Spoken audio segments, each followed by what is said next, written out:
नमस्कार। कभी सोचा है कि एक ही मुद्दे पर दिल्ली और किसी राज्य की राजधानी दोनों से कानून कैसे बन जाते हैं?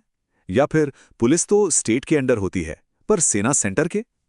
ये सब असल में भारत की एक बहुत ही अनोखी शासन प्रणाली, यानी इसके फेडरल स्ट्रक्चर का हिस्सा है। चलिए आज इस बड़े ही पेचीदा संतुलन के खेल को एक बहुत ही आसान तरीके से समझने की कोशिश करते हैं। एक देश, लेकिन सरकारें दो लेवल पर, एक केंद्र में बैठी है और एक हर राज्य में।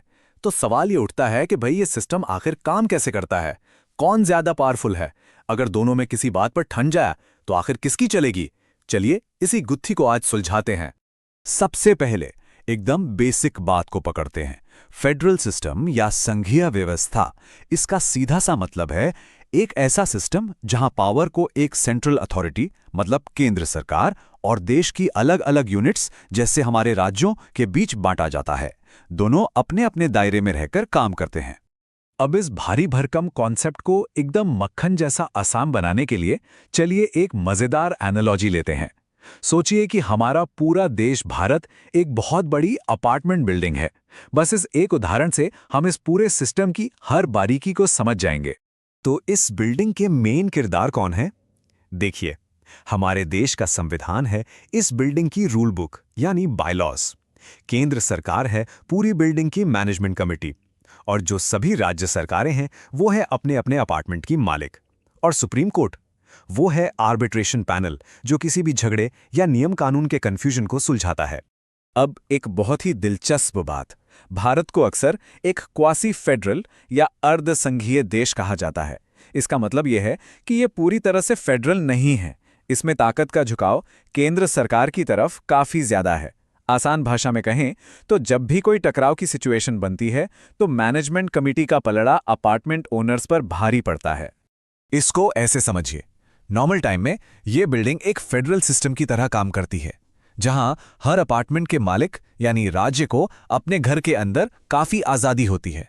लेकिन जैसे ही कोई इमरजेंसी आती है, सारी पावर मैनेजमेंट कमेटी यानी केंद्र के हाथ में चली जाती है, और तब यह सिस्टम यूनिटरी या एकात्मक बन जाता है।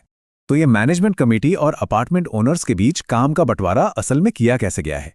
आइए देखते हैं कि ये जिम्मेदारियां कैसे बांटी गई हैं। ये कोई हवा में तय नहीं हुआ है। हमारे संविधान की 7वीं अनुसूची यानी बिल्डिंग की रूल बुक का 7वां चैप्टर वो ऑफिशियल गाइड है जो साफ साफ बताता है कि किसका क्या काम है। तो ये रूल बुक शक्तियों को 3 लिस्ट में बांटती है। पहली है यूनियन लिस्ट। इसमें वो सारे बड़े मुद्दे हैं जो पूरी बिल्डिंग के लिए जरूरी हैं, जैसे बिल्डिंग की मेन सिक्योरिटी यानी देश की रक्षा, या भारी लोगों से रिश्ते यानी फॉरेन अफेयर्स। ये सब मैनेजमेंट कमेटी का काम है। फिर है स्टेट लिस्ट। ये हर अपार्टमेंट के अंदर की चीजों के बारे में है, जैसे लोकल पुलिस या पब्लिक हेल्थ। और तीसरी है कॉन्करेंट लिस्ट, जिसमें दोनों की हिस्सेदारी होती है, जैसे शिक्षा या जंगल। लेकिन यहां एक सवाल खड़ा होता है, अगर किसी शेयर्ड मुद्दे पर यानी कॉन्करेंट लिस्ट के किसी टॉपिक पर मैनेजमेंट और अपार्टमेंट मालिक के नियमों में टकराव हो जाए तो ऐसी सिचुएशन में मैनेजमेंट कमेटी यानी केंद्र सरकार का बनाया हुआ कानून ही फाइनल माना जाएगा। और उन नए मामलों का क्या जो इन तीनों लिस्ट में कहीं लिखे ही नहीं है? सोचिए, जैसे साइबर लॉ, जब संविधान बना था तब तो ये था ही नहीं। इन्हें कहते हैं रेसिड्यूअरी पावर्स, और ये सारी की सारी पावर्स बिना किसी सवाल के सीधे मैनेजमेंट कमेटी यानी केंद्र को मिल जाती हैं। ये बात फिर से सेंटर के मजबूत होने को दिखाती है। तो अब देखते हैं कि ये मैनेजमेंट कमेटी और अपार्टमेंट के मालिक यानी सेंटर और स्टेट रोजमर्रा के कामों में एक दूसरे के साथ मिलकर कैसे काम करते हैं।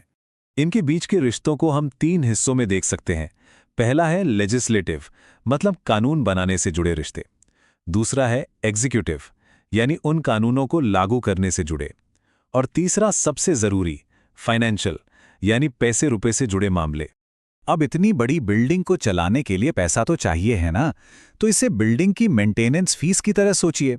कुछ टैक्स सीधे मैनेजमेंट कमेटी यानी सेंटर को जाते हैं, कुछ अपार्टमेंट ओनर्स यानी राज्यों के पास रहते हैं, और कुछ टैक्स एक कॉमन पूल में जमा होते हैं।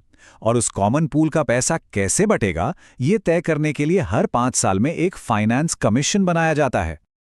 अब बात करते हैं उस एक इमरजेंसी स्विच की, जिसे दबाते ही शक्ति का सारा संतुलन एक झटके में बदल जाता है और मैनेजमेंट कमेटी यानी केंद्र सबसे ज्यादा पावरफुल हो जाती है। हमारी रूल बुक यानी संविधान में 3 तरह की इमरजेंसी का जिक्र है। नेशनल इमरजेंसी, जब कोई युद्ध या बाहरी हमला हो। स्टेट इमरजेंसी, जिसे राष्ट्रपति शासन भी कहते हैं, जब किसी राज्य का सिस्टम फेल हो जाए। और फाइनेंशियल इमरजेंसी, जब देश की आर्थिक हालत बहुत ज्यादा खराब हो जाए। और हमारी बिल्डिंग वाली एनालॉजी में कहें तो किसी भी तरह की इमरजेंसी के दौरान अपार्टमेंट मालिकों के अधिकार लगभग खत्म हो जाते हैं और पूरी बिल्डिंग का कंट्रोल सीधे मैनेजमेंट कमेटी के हाथ में आ जाता है। तो सवाल ये है कि इतने नाजुक संतुलन को बनाए कौन रखता है? आखिर वो कौन है जो ये पक्का करता है कि सिस्टम ठीक से चले और कोई अपनी पावर का गलत इस्तेमाल ना करे? इसमें 2 बहुत बड़े खिलाड़ी हैं। पहले हैं गवर्नर, जो हर राज्य में केंद्र के प्रतिनिधि होते हैं, मतलब हर फ्लोर पर मैनेजमेंट का एक एजेंट। और दूसरे हैं सुप्रीम कोर्ट, जो संविधान के अल्टीमेट इंटरप्रेटर हैं, यानी बिल्डिंग की रूल बुक को लेकर किसी भी विवाद में उनका फैसला ही आखिरी होगा। तो कुल मिलाकर भारत का सिस्टम दोनों दुनियाओं का एक मिक्सचर है।